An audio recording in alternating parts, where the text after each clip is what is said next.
Јас сум Сашо Ордановски, вие сте со 1 ТВ, отворена програма Студио 1. Кога на 28 јуни 1914 година младиот 19-годишниот Гаврило Принцип, како резултат на едни околности кои што се уште се истражуваат во историјата, значи еден хаос во протоколот, во обезбедувањето, грешка на возачот и така натаму, но сепак успеа да изврши атентат врз австро-унгарскиот надвојвода Франц Фердинанд, никој не можеше да претпостави дека тоа ќе биде еден настан од кој што потоа сосема брзо ќе се развие една од најголемите катастрофи во модерната човекова цивилизација. Само за 6-7 недели од тој настан ќе започне војна во која што Австро-Унгарија, царството, ќе објави на Србија војна, за Србија ќе застане Русија, за Австро-Унгарија ќе застане Германија, за Русија ќе застане Франција, за Франција ќе застане Велика Британија. Се создаде еден таков хаос кој што траеше 4 години, кој што однесе негдека, проценките се различни, но негдека меѓу 10 и 30 милиони жртви, бидејќи десетина милиони се само воените жртви, а сигурно цивилите некои ги проценуваат и на неколку уште десетици милиони, и кој што практично ќе остави Европа во една огромна хаотична ситуација со неверојатно големи материјални и човечки загуби, а тоа сето ќе представува потоа влез во уште една поголема катаклизма која што ќе биде Втората светска војна. За викендот во Франција се одбележа 100 години од завршувањето на Првата светска војна, еден значаен историски датум, еден значаен историски настан. Во Франција се собра практично врвот на светот, негдека во присуство на десетици председатели, 780 ако не се лажам, каде што домаќинин беше председателот француски Макрон. Денеска за тој вид, за тоа одбележување, бидејќи човек не може човек не може да каже прослава, бидејќи нема што да се слави, но за тоа одбележување ќе поразговараме со мојот колега Дејан Андоновиќ и за политичките пораки, политичките, да кажем, консеквенции, последици од тој настан и така. Дејан, што се случи вчера во Франција? Практично слободно можам да кажам и да се повикам на нашите колеги аналитичари дека вчера старите проблеми повторно се актуализира. Имено не е тајна дека светот 1914 условите и околностите во кои беа односите меѓу големите држави во светот таа 1914 година многу наликува на денешниот оваа 2018 година, бидејќи условите и тогашните империи и сегашните воени сили некако се уште имаат нерасчистени односи и некако старите проблеми повторно се актуализираат.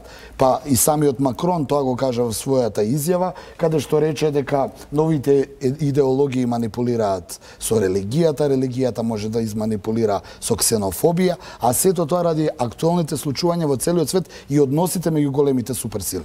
Една од најаките сентенции за кој што застана Макрон, а добива за тоа и голема поддршка макар во Европа, беше дека национализмот е едно од најголемите злоупотребувања што може да се направи во политиката и дека национализмот не значи патриотизам, туку значи точно против патриотизам. Пораката како да беше испратена директно на присутниот Трамп, кој што дури со гримасите покажа несогласување со Макрон. Токму тоа беше и главното тежиште, можеби самиот настан кон настан беше одбележан 70 представници на 70 држави кои биле на победничката коалиција, кои биле на губитничката коалиција, имаше таму и некои држави кои не ни постоја во тоа време. Но главната поента на вчерашниот настан беше пораката на Макрон до Трамп, имено, дека треба да се залагаме за мултилатерализам наспроти Трамповата политика на американскиот унилатерализам. Или во превод, европјаните се повеќе и повеќе се противат на американското едносмерно и еднонасочно преземање на решавање на проблемите на глобалниот свет. Да подсетиме само, пред 100 години, кога заврши Првата светска војна, светот започна да гради еден мултилатерален, значи еден меѓународен поредок, кој што нема да ја спречи Втората светска војна, но со завршувањето на Втората светска војна ќе донесе сепак еден светски мир во трајање од некои 70-80 години кој трае денеска. Тој светски мир гледаме дека денеска се клати во темелот и гледаме дека дури во западната цивилизација, која беше на известен начин родоначалник на ова меѓународно мултилатерално движење, кој ќе резултира со Обединетите нации, со сите seможни светски организации од ОПЕК до УНИЦЕФ и така натаму за заштита на разни аспекти, соработка, промовирање сето тоа. Денеска тоа како токму од Запад да се доведува најмногу во прашање, бидејќи интересите се раздвоја, бидејќи геостратегиите се на извесен начин променети и така натаму. Се разговараше ли за тоа во Париз? Вака, можеме да направиме една паралела што се разговараше во Париз. Ако 1914-1918, тогашната голема војна наречена, која после 20 години испадна само Прва светска војна, бидејќи се појави Втората светска војна, во таа Прва светска војна се распаднаа 4 големи империи. Можеме да ги споменеме дека Австро-Унгарија се распадна Германската империја, се распадна Отоманското царство и Руската империја, бидејќи овие сите настани иницира на онаа Октомвринска револуција, каде што практично се донесе комунизмот на светската сцена. Тие 20 години во тој период победниците ја славеа победата, многу од државите кои беа во тие империи, као што е да кажеме Австро-Унгарската, кај што беа Чешка, Полска или Отоманската или било каде, почна да стана независни држави. Тие почнаа да иницираат своји политики, своји интереси. Одеднаш на тој мултилатерализам почна да им пречи на европјаните, бидејќи се уште до Првата светска војна постојаа двете големи колонијални сили, тоа беа Британија и Франција. Зошто го велам ова? Денеска, после 100 години, имаме идентичен свет. Може би немавме империи, но сепак денешната суперсила САД мора да се соочи со фактот дека веќе не е унилатерална суперсила, туку ја има една Русија, има една Кина, па конечно и Европска унија. Токму затоа вчера во Париз имаше разговори за историјата, но никако за иднината. Особено што само 2 дена пред вчерашниот настан, францускиот председател Макрон излезе со една рестартираше на стара идеја за формирање на европска армија, што военно значи и дополнителен шамар на САД, бидејќи европската армија би била паралелно со НАТО, но би била европска армија која не би можела да има влијание од Вашингтон. Таа идеја инаку не е нова кај французите и тие веќе повеќе години работат на тоа, се обидуваат да ги... Тие инаку имаат заедничка бригада со германците, со кои што можат да интервенират, иако досега тоа не го правеле во некакви други контексти. А идејата на Франција е пред се да употреба таа европска војска за интервенции таму каде што НАТО не сака или не може да интервенира.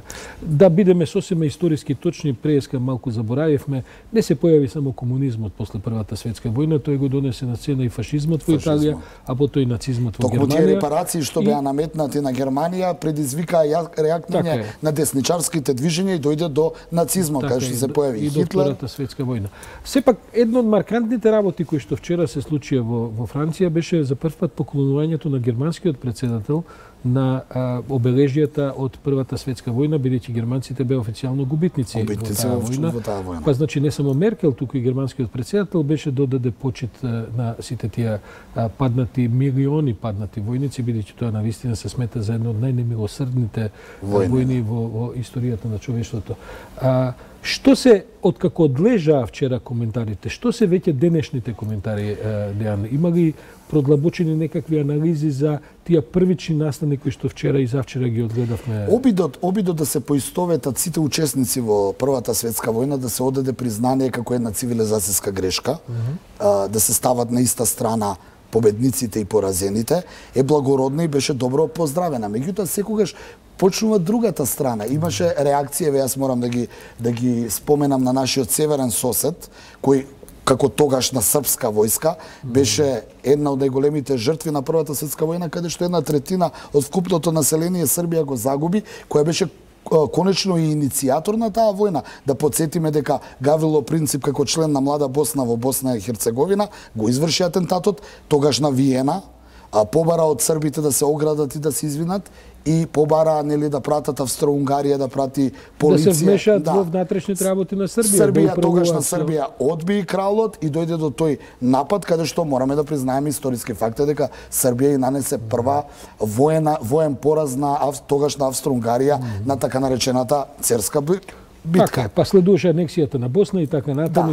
Зошто го повторам ова? Ми се чини дека вчера целиот тој настан помина во сенка на првин односот на Макрон, кој, патем речено, анкетите покажуваат дека му е страшен пад рейтингот и се смета дека вчерашниот негов говор беше во обид да го подигне својот рейтинг кој му е паднат во Франција со најавата на таа европска војска и на тој мултилатерализам опонирајќи му на Трамп. Од друга страна имаше страшни забелешки од многу сојузници за протоколот, каде што победниците беа ставени на една страна и поразените на некој начин како Германија, а од друга страна членови на некој, конкретно алудирам на косовско-српскиот конфликт, каде што косовскиот председател Тачи, која представува една непризнаена држава и која не постоела во 1918 година, беше ставен кај победниците, а председател... Мислам дека францускиот протокол се извини. Денеска, да, тоа е вестот пред 2 часа,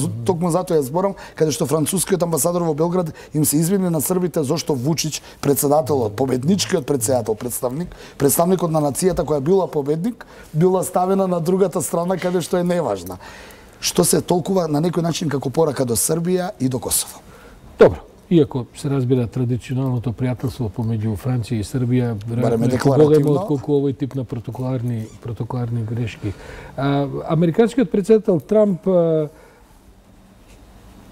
го искористи врнењето и тој, да речем, дожд кој што се случи таму, да не замине на главната прослава. Да, не ја посети главната, што пак се толкува како сигнал кој не, како нерасположение негово лично за сигналите што ги добија Европа, бидејќи ја повторно морам да повторам дека европјаните и Макрон самиот во говорот рече дека таа европска армија има за цел да ја одбрани Европа, бидејќи ние не можеме, како што вели, да се ослониме ниту на Русија, но ниту ни на САД, што се толкова како еден вид на нарушување на сојузништвото. Познато е дека Доналд Трампот кога е во Белата куќа и ја игнорираше Германија и Меркел како водечка држава во Европската Унија, Британија ја зафати Брекзит, некако Франција како да гледа шанса сега да биде таа првата држава во Европската Унија која ќе ја повлече европската идеја. Но сојузништвото со Трамп после вчерашниот говор ми се чини дека е нарушен бидејќи самиот Макрон изјави дека Европа мора да се ослони сама на себе, а не на милоста на Вашингтон. Ќе биде интересно. Ќе преживееме веројатно уште некоја интересна година, а најмногу заради тоа што Трамп барем уште 2 години ќе биде во Белата куќа, доколку и таму не се случат. Доколку не се случат некои работи. Промени кои што може да го затечат. Почитувани гледачи, претпоставам дека некои од моите колеги наредните денови на оваа тема ќе се осврни и со подлабока дебата со квалификувани луѓе од историјата, од политичките науки и така натаму, бидејќи навистина во Македонија веќе навикнавме да разговараме само за нашите локални, внатрешни, политички и кривично-правни проблеми, еве и денеска сме преплавени со тој вид на вести, а ова е сепак еден настан кој што не само што ја одбележа 100 годишнината од таа трагична Прва светска војна, која што ќе ја постави сцената за цел еден век во кој се развиваше Европа, туку се плашиме еве и со колегата Андоновиќ од анализите дека и ова ваков вид на одбележување на тие настани се е известна најава за актуелните геостратешки и геополитички поместувања не само на европскиот континент, туку и во целата глобална сфера.